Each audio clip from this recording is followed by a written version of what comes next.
Energy देना है। तो डॉक्टर साहब ये लेजर से का चीज के ऑपरेशन हो सकेला?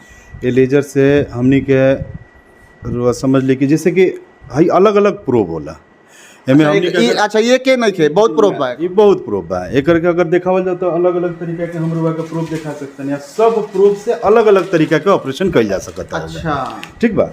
अगर एकरा के कहते नहीं तो हमनी के एगो जैसे कि हई सामने एगो लौकता, ठीक बा, तो एकरा के बेयर फाइबर कहने से। जी जी जी। तो बेयर फाइबर से हमनी के गुदा नासूर फीसर जौना के कहल जाला, वो फीसर के ऑपरेशन ऐसे हो गए। दूसरा, बहुत लोग के शरीर में जहाँ पे मस्सा रहेला, मस्सा के हटा सकत नहीं सन हमनी के। अच्छा मस्सा अगर शरीर में कहीं पर बा ओकरा के हटाओ एकदम बारीक से ओकरा के पूरा एक दिन में जौना के लेजर ना होला कि हमरा मस्सा हटवावे के बा, लेजर से हटवावे के बा। अब समझ में कि केंग हटी समझ गए नहीं तो कुछ नहीं के मस्सा पकड़ी, मस्सा पकड़ के ओकरा जड़ में जौन बाटे तो हमनी के एनर्जी देन से कट के निकल जाए। जैसे उंगली बना, अब उंगली में पकड़ के अगर एक में एनर्जी अगर यहाँ से जनरेट करके रुआ के दे दी तो उंगली रुआ कट के निकल जाए। इतना एमे जो पावर बैकरा में, हाँ पावर दे सकेला एकरा में बा।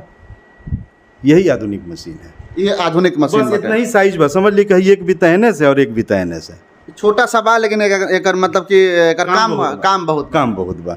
समझ ली कि हमनी के ये मशीन के द्वारा हमनी के अलग अलग प्रोब के जरिए हमनी के हो जाला, ओकरा के वेरिकोज वेन कहल जाला। तो वेरिकोज वेन के भी ऑपरेशन ऐसे कइल जा सकता। ठीक, नस के कैसे होई? वही में नस के एक जगह ओपन करी ना सन, पूरा नस के अंदर में पूरा ही वायर चल गई।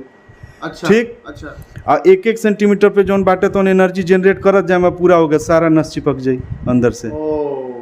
समझ में आ गई? तो काम बहुत बाटे, काम बहुत बा।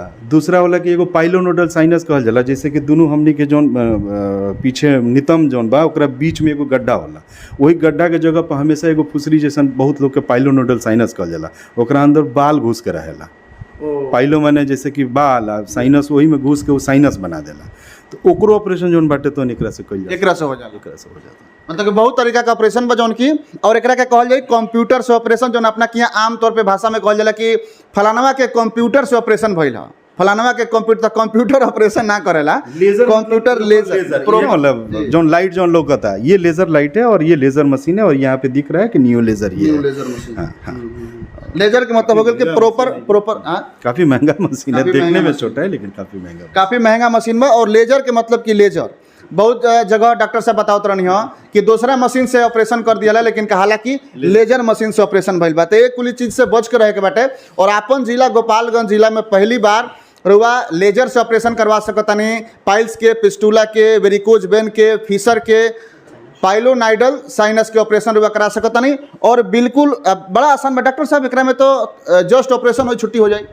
हाँ 24 घंटे के अंदर छुट्टी। 24 घंटे के अंदर लोग के आजकल सबके के समय इम्पोर्टेंट बा।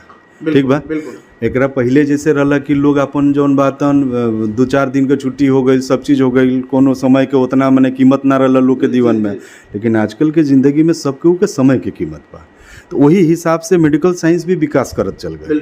अब ओमे हो गई कि कोई इंपॉर्टेंट आदमी है, ओकरा के जल्दी छोड़े के बाद ऑपरेशन करके जल्दी छोड़ना है। तो इवन दावा तो ये मशीन ये हो गया कि 12 घंटा में छोड़ देना है।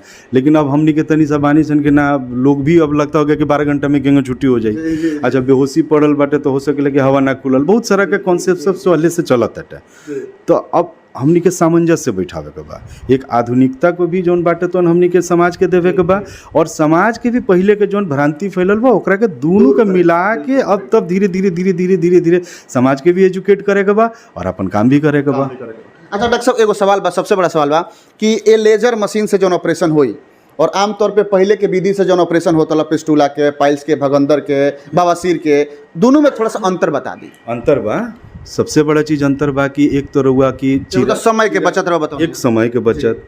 दूसरा इंजेक्शंस भी एमे दवाई के खर्च भी रहुआ कम लागी, दवाई के खर्च भी कम लागी क्योंकि कम ना चीरा ना लागी या ना जो हमनी के इंजेक्शंस घाव सुखावे खातिर कोनो अलग से हमनी के दवा चलावे के पड़ी।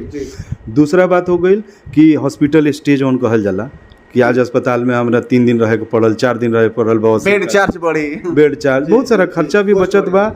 दूसरा हो गई कि रुआ तुरंत छुट्टी, अस्पताल से छुट्टी, पट्टा पट्टी, ड्रेसिंग, किसी चीज़ का जरूरत नहीं है।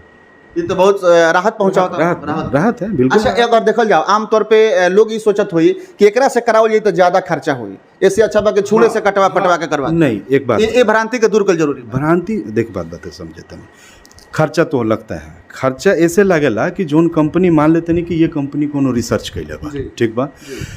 तो रिसर्च कोनो चीज अगर लेजर आइल बटे तो ये नहीं कि हाँ 5 दिन में केहू लेजर बना के कैले हो, ठीक।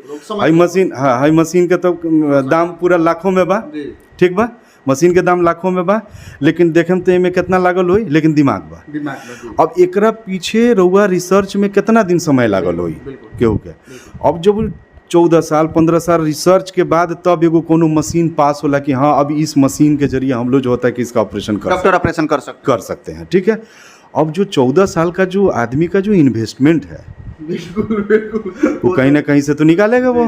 तो इसमें क्या करता है कि कुछ ऐसा चीज है, कुछ एक प्रूव है कि हम लोग 3-4 ऑपरेशन करते हैं उसके बाद टूट जाता है, यही वाला। अच्छा, इसका दाम ही 25,000 रुपया है। इसका 25,000 दाम है, ठीक है।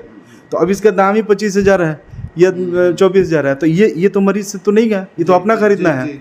अब क्या होता है कि जैसे ही ये मरीज को खरीदवाएंगे तो 25,000 तो हर मरीज को तो नहीं खरीदना है। अच्छा, जहाँ पे टूटेगा मान लीजिए 4, 5, 10 में अपना टूट जाता है, तो टूट जाता है तो फिर हम ही को खरीदना होगा। तो हम लोग क्या करते हैं कि इसी का कंज्यूमेबल्स चार्ज करके मरीज को उसमें 5,000, 7,000, 8,000 कम से कम 10 गो मरीज में 5 गो मरीज में बैठा